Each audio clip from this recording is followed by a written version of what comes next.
All right, so we're gonna do a brisket on the pellet smoker, and basically, what I do first is I trim it. I trim it down. This is a 15-pound Packer brisket. It's choice. You've got select, you've got choice, and then you got prime.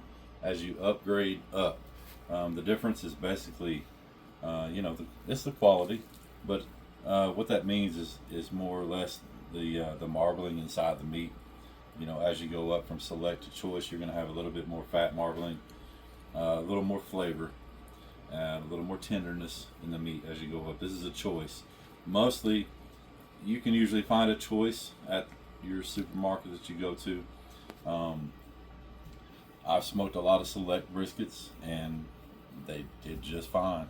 But if I can get a hold of a choice or a prime brisket, that's what I really like. But for smoking, for what we do is, if we have a day off during the week, we're in the oil fields. So if we do get a day off, I like to smoke a brisket. And if we can find a choice, we'll grab it. And what we'll do is we'll have some barbecue sandwiches, and then we'll have some brisket nachos or brisket tacos, or we'll have some loaded brisket baked potatoes, barbecue baked potatoes. It's just food during the week. And the cool thing about it is, as I get the trimmings off of this, that's one of the reasons why I like to trim it. One of the reasons is you can actually cook it off and get some beef broth. You can even get some good fat for later on in the year when it's deer season and you want to mix a little fat with your deer meat when you're doing some ground meat. So first things first, while the brisket is cold, I trim the edges and I trim some of the fat off of here. It's important that you trim it when it's cold, because the fat trims a lot better when it's cold.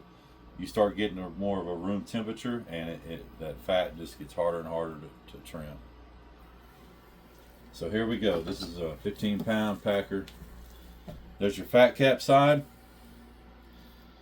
Looks like they may have had a few drinks at the butcher shop when they trimmed this thing up, but that's a little boo-boo there. But this is too. But you know what? We'll work our way around that. We ain't trying to enter into a competition or nothing like that. So with your brisket, you got a point and you've got a flat. The point's where a lot of your fat is and a lot of your good tender meat. As you enter into the flat runs up here, right? So as you enter the flat, it's flat. You got some flat meat right here. I don't use that when I smoke the meat, because what happens is it ends up just burning. It's no good. It's like jerky, and it's not really good jerky, but it's tough meat when you get down here. So I'll trim that off beforehand so that I can actually use it to cook it off and get some broth out of it or something like that, and actually make it into something useful. So what I do when I start trimming, I start around the edges and I get a good shape to my brisket. So I'm looking at here, and I'm just getting rid of this real flat stuff, real thin meat. And I'm going to bring it around to a good shape, like this. A nice, smooth shape. So I still got a little bit of meat here. We might be able to do something with that. As a matter of fact, that's pretty flat right in there. I'm actually going to trim some more of that. And I know some of you are thinking, oh my God, that's money. But you know what? By the time this thing's done, you're not going to eat that.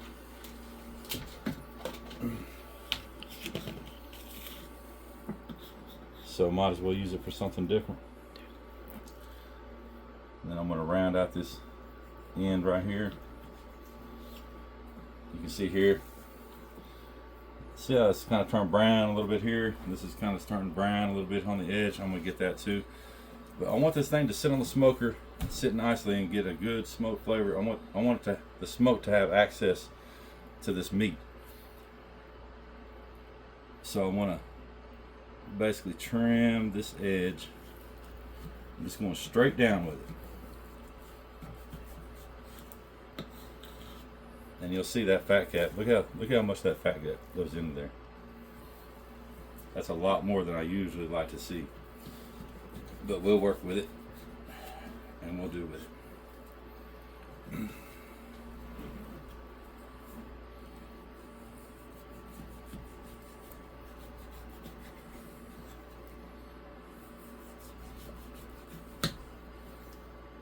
There's that marbling in the point. Like I said, I'm just going around getting rid of some of this dry stuff on the edge. That's a good point there. The other thing is that you want to watch for, you see up on the point, you see this big old chunk right here? That's some hard, nasty fat there. It really has no flavor to it. It actually has more of a bad flavor than it does good. So I want to get that out of there. And usually you can just kind of dig in right on the edge, like that, and it'll start to reveal itself. And you can kind of cut that out of there. It's kind of like skinning a deer. Just get that out. I don't want that in there because, for one, your smoke is not going to travel through all that. That's 3 inches of fat right there. The smoke ain't going to get in there. You don't need all that. So it's just hindering more than helping. That's good enough there. So I've got that edge there, so I'm just going to kind of smooth that out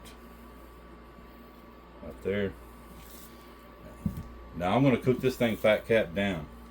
I'm on a pellet smoker. I'm using a little small pellet smoker because we travel all the time, and that's what fits for Christy and I. So I'll cook it fat side down because my heat source is down directly below. So I want this fat cap to protect my meat from the heat.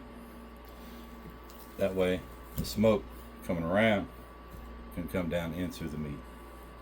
So anything that's blocking that smoke flavor, I don't need it. So if I can get some of this off of here, you'll see some of that blue skin.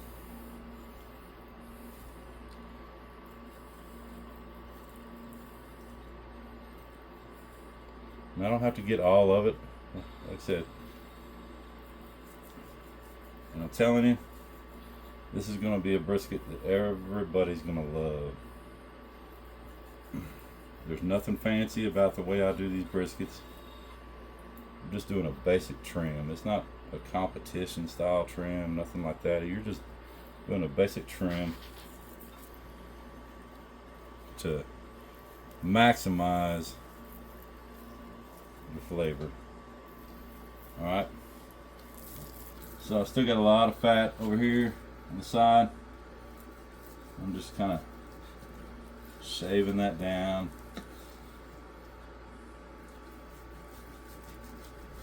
Like I said, I'm just trimming off excess fat that I don't need. On the fat cap, you want to, excuse me, on the fat cap side, you only need about 1/4 of an inch of fat. You know, when you're cooking this thing like that, you really only need about 1/4 of an inch of fat. So obviously I've got way more than I need right here, but it can fool you. That meat could go up inside here and you think you've got 2 inches of fat right here, but you've only got maybe a 1/2 inch. So we don't know for sure. Now you see this, how this folds over here? Sometimes you'll get that right here. So I'm just gonna get rid of that. A little flat. I just want a nice and proportionate brisket. That's all I'm looking for. And I'm gonna get rid of some of this excess that's on here. Let's take a look and see what we got here. Like I said, you really only need about 1/4 of an inch. Don't take too much off at first, because all of a sudden you'll cut in and you'll find meat.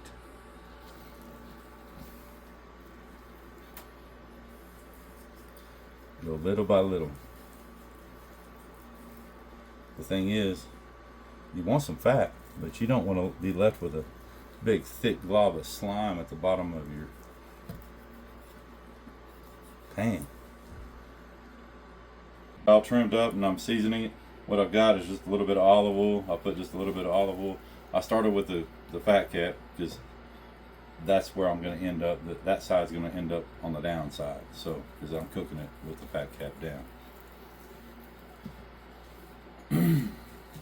So, what I have here is my own mixture of coarse black pepper, coarse salt, garlic, and I use a little bit of head country. Just a tiny bit of head country seasoning.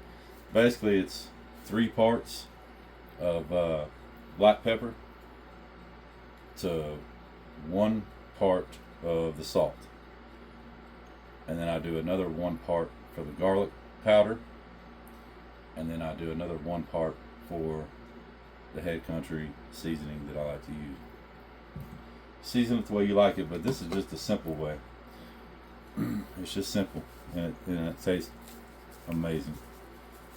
And don't be shy with it. I put a nice, solid, even coat. My wife loves it because she thinks I try to season the entire camper. You do. She thinks I'm over here trying to season the counter and the floors and everything else. So I just pat that in. I don't rub it, just pat it in. That. Get over here on the sides.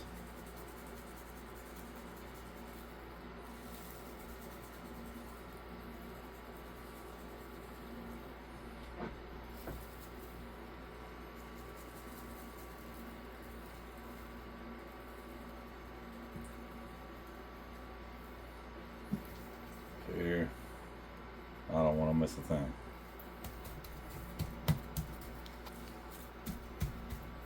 Now I'm going to flip it over. Same thing. A little bit of olive oil.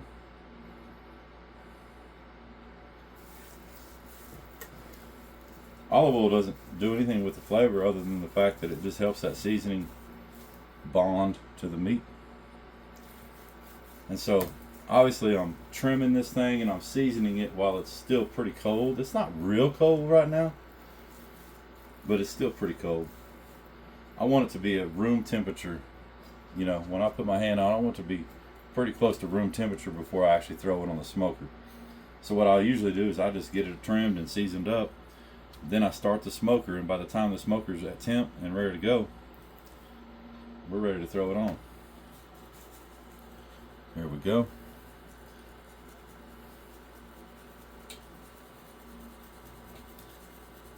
You know, I hear people marinating it, letting it sit with the seasoning for hours and hours, all that stuff. Hey, that's what they want to do. I do know that the longer that seasoning, because you have salt in it, the longer the seasoning sits on there, the more moisture is drawn out of the meat. I'm no expert, but everybody that's had my brisket loves it. So I'll let this sit until it hits room temperature. That's how long my seasoning stays on my brisket.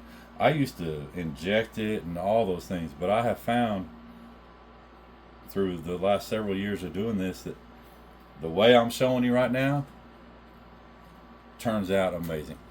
And there's a lot of stuff that people do that is not absolutely necessary. So anyway, we're going to leave that sitting there. Now you can take a good look and see how thick that seasoning is. I might even throw just a tad bit more on here. And that's going to help create a good, nice bark. We're going to smoke it low and slow on the pellet smoker at about 215 degrees. I'm putting it on tonight. I'm going to let it smoke tonight. Start off while I'm in bed, and then I'm going to get up in the morning and we're going to check the temperature on it. What we're going to do, just to let you know, we're going to put it on the smoker. We're going to let it slow roll until the internal temp hits 165, give or take, 163, 64, 65, 67, you know. Once it hits that internal temp, you have an option. You can just keep letting it go, or you can wrap it in foil, or you can wrap it in butcher paper. I've gotten to where I don't really wrap it at all. I'll just let this thing roll until the internal temp hits about 202, 203 degrees. And it turns out great all the time. And as a matter of fact, if I don't wrap it, that bark just gets really nice and dark, and it's got a good crispiness to it. So if you're trying to hurry up the cook, if you want that cook to go about an hour or two faster, I say wrap it. And another thing with wrapping it, you'll get some juices that'll collect into it, and you can pour those juices into your meat after you slice it up and all that good stuff. But honestly, one of the ways I like to do it is just let it roll without even wrapping it. All right, so now we're just going to let this thing sit until it hits a good room temp. I'm going to go start the smoke. All right, so here we are. The brisket is done. It actually took 18 hours. I put this thing on the smoker, and it was, I don't know, about 9 o'clock last night. I pulled it off at about almost 3 o'clock today. And I ended up wrapping it. I know I told you in the video that a lot of times I don't wrap it, and normally I don't. But this one just, I was ready. I said, well, it's going to have to rest. It's going to have to rest for at least 2 hours at a minimum. Because as soon as you pull it off the smoker, you don't want to just slice into it. You're going to lose all the moisture. All the moisture is just going to come out. It's going to dry up on you. So I knew as soon as I pulled it off the smoker, it was going to take another 2 hours before I could even start to slice it up and eat it. So I went ahead, I looked at the time, and I said, all right, we're going to have to wrap this thing. So at about 175 degrees, I wrapped it in full and closed it up tight. I cranked my temperature up to about 220, and because I cooked this thing all night, it went about 16, 17 hours on 210 degrees. So there is a stall mode. If you're not, experienced in smoking a brisket, there's a stall mode. In between about 160 and 170 degrees, the fat starts to render down and it starts to melt. And it cools off the meat as it's cooking. So it'll just kind of hang out at that 160 to 170 temp on the internal temp of the meat for a while. It'll just hang out there, because you'll notice if you're really tracking the temp, you'll see it go from 120 to 130 to 140, and then to 150, and then all of a sudden it just kind of hangs around forever, it seems like, if you're really tracking it and you're really babysitting and watching it. And this is on a pellet smoker. Like I said, we travel all the time. I can't have a big wood burner smoker and travel at the same time. So, but I'm telling you right now, if you're using a pellet smoker, you can produce a brisket that is right there with the best of them. So anyway, this is their finished product. Look how much smaller that 15-pound brisket got when it finally finished off. Now you see the grain of the meat. I can see it right here. A lot of times when you're trimming, if you're not real used to the way the grain goes and stuff, when you're trimming, you might score the meat. That way you know which way to slice it. On the flat part of the meat, the flat actually runs on top of the point. And the flat is separated by a big old layer of fat. But anyway, the grain runs this way on the flat, but it runs opposite on the point. You want to cut your meat against the grain, opposite of the grain, in order to kind of hold that moisture in, keep the tenderness of the meat. So here's where the truth is revealed. All I do, normally when I first cut into my brisket, I go about right here in the middle, and I just make my first slice and see what we got. This thing was 203 on the internal temp. About right in here. I think right there's my hole. That's where you can see the juice pouring out. That's where I stuck my temperature probe. But I waited till it got to about 203, right in here. Thickest part of the meat, before I pulled this thing off. I pulled it off. I double wrapped that thing in full. Covered it with a towel. Let it sit for at least 2 hours. Here we go.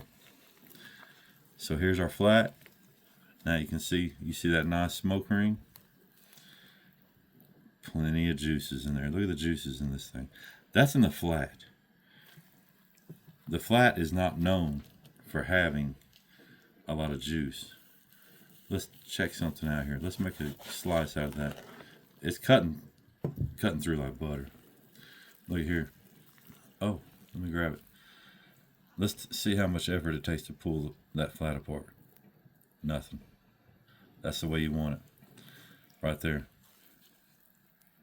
Right there. That's perfect. Alright. So what we're going to do is we're going to cut that flat. We're going to continue going this way. This is on a pellet smoker, and I'm telling you, it's so simple. You do this with your friends, they're gonna think you some kind of pro. But look here, on this flat, see where it separates out here? You can see it. This flat that you're cutting, you can pull it off here. It's separated by just a bunch of fat is all it is. So just bring that up. Bring that. I always bring the flat off of the point. Bring it off there. It may not be perfect coming off, but it's going to come off. Now I can sit there and I can slice the flat. Now I've got my point that I can work with, and that's going to be my chopped beef. This is all going to be chopped barbecue. So this is the point. I've already sliced up the flat. The flat was so tender that some of it ended up becoming chopped beef. But it's so full, packed full of moisture. Here's that fat layer that's in between the point and the flat as it lays. That flat lays across the top here. And so I just kind of use my fingers, because nobody wants to eat a mouthful of nothing but fat. So I just kind of use my fingers, and I'll draw across here, and I'll just kind of pull that gelatin off of there. See that? See how easy that was? That will save somebody a really ugly face. Just that little bit right there. Now we got nothing but just good fat flavored. The fat that's already in here and the marbling is going to flavor this point good enough. You don't need that whole extra layer. You don't need all that stuff. People say, "Oh, don't trim the brisket because that fat gives it flavor." Well, there's enough fat in this thing to flavor it. You don't need all the extra, the excess. So what I do on the point, look at that bark. This is on a Pit Boss pellet grill. Look at that bark. That's like wood burn. That's a wood burning smoker type bark. That's a nice bark. So what I do is we got these things called burn ends. And I'm just going to cut the edge of these things. Right? There you go. Serve it as is. That's a burn end right there. Look at that. Look at the bark. The bark is amazing on this thing. The bark is unreal. This is unreal. The bark that we've got on this thing. I knew something was going on. We had already had this thing on the smoker for 17 hours. And the internal temp on this thing was 187. And at that point in time I said, all right, this is going to be a special brisket. So, look at this. Watch this. I was going to do some chopped beef. I want you to watch how easy. You see how easy that cuts through? This is chopped beef. Chopped beef. You ever done a pulled pork? We're going to talk about some pulled pork. This is that's what this is right here. Pulled beef. It's pulled beef. Pulled brisket. Look at that. Look at this. That's what I'm talking about. And the flavor is out of this freaking world. So that's how simple it is. I just wanted to show you how simple and easy it is. Your friends are going to think you some kind of professional. And you know what? You are. Don't be intimidated with a brisket.